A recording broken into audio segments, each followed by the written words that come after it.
housing discrimination and the evolution of Oak Park's integration strategy and its effects.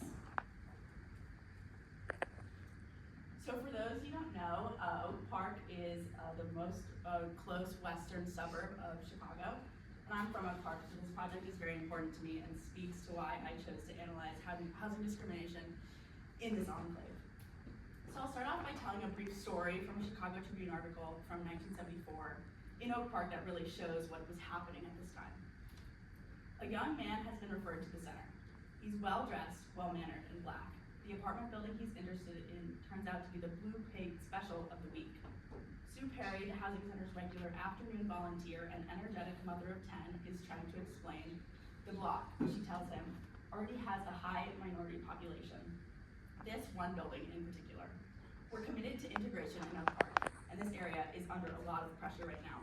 We'd like to help you find an apartment somewhere else in Oak Park. So this quote is what I opened with in my paper, and it really exemplifies the attitudes towards integration that many Oak Parkers had.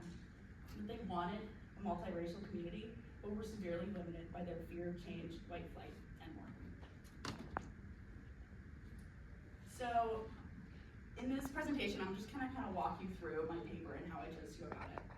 So my research question is, how did Oak Park activists and organizers tackle housing discrimination within the village through legislation and organization during the 1960s and 1970s, and what were the effects, as well as to what extent was the Oak Park integration strategy successful, as historians have previously argued.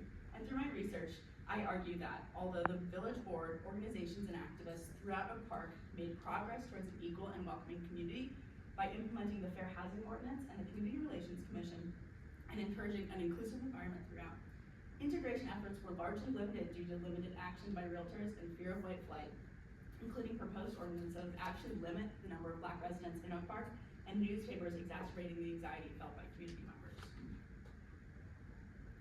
So my methodology is largely a social and legal history.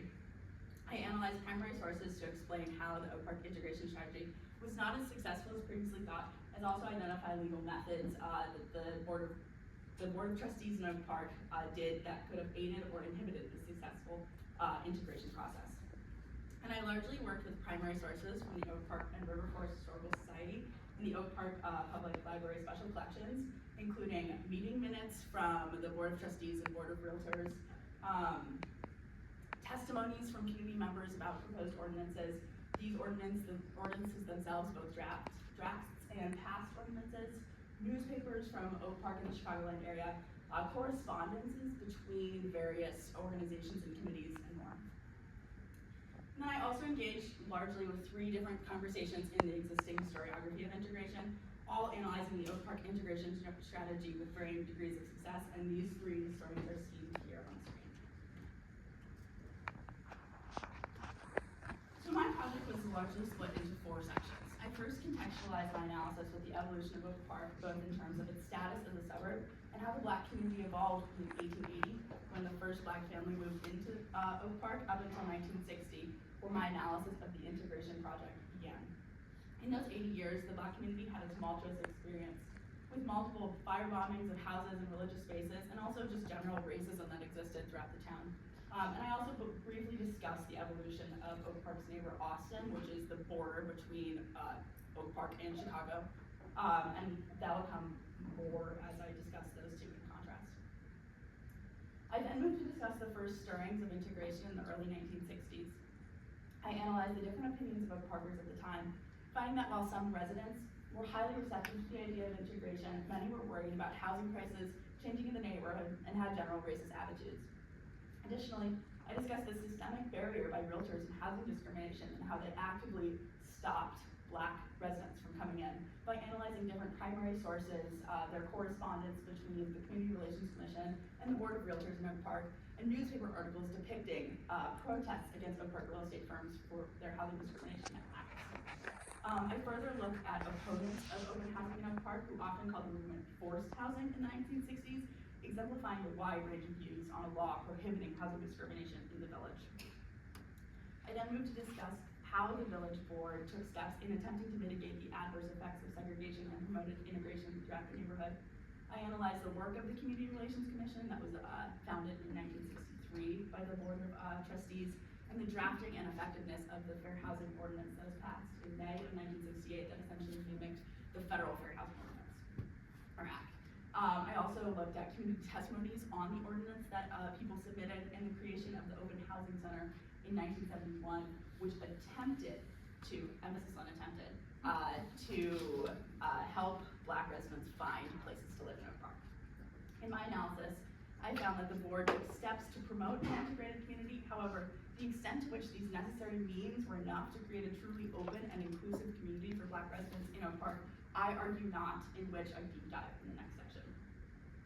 So I finally analyzed the shortcomings of the integration strategy of Oak Park, arguing that the fear of white flight, limited action of realtors, various proposed ordinances and actions that would limit the number of Black residents, namely a section in the Fair Housing Ordinance that made one location in Oak Park, a highly populated Black area on the border between Oak Park and Austin, exempt from those housing and integration measures, and a proposed ordinance that would put actually a 30% quota on Black residents in any given area in Oak Park. While it wasn't passed, it was a very close vote. There was a lot of discussion around it, and it really shows what was going on in Oak Park at the time. I also looked at newspapers that headlined things like Black influx and Black takeover that added to the anxiety and fear-mongering that the white residents were feeling in Oak Park, and this all added to the limited progress of their integration strategy. The Oak Park integration strategy was novel for its time and was regarded as a national success, with other neighborhoods looking to mimic the work of activists and local organizers. Activists and board members wanted to promote a plan that would foster long-term balance and stability for the community at the expense of a truly integrated neighborhood. Many community leaders seemed more concerned with keeping white residents in Oak Park rather than encouraging and allowing Black residents to move and foster in their community. As we look at broader significance, it is dangerous to promote a story that had large and significant shortcomings in its attempt at integration, while also it's important to recognize the critical progress that Oak Park activists had made during this time. Studies of segregation and integration strategies have largely remained in areas that were seriously affected by redlining, such as the west side of Chicago and Milwaukee. However, my project analyzes a different integration story, one that wanted a community of multiracial residents, but also wanted to maintain their community standing and white population. These enclaves, such as Oak Park, have not been significantly analyzed by the current historiography of integration, so I hope that my project shines a light into the success and also failures of integration in these communities. Thank you.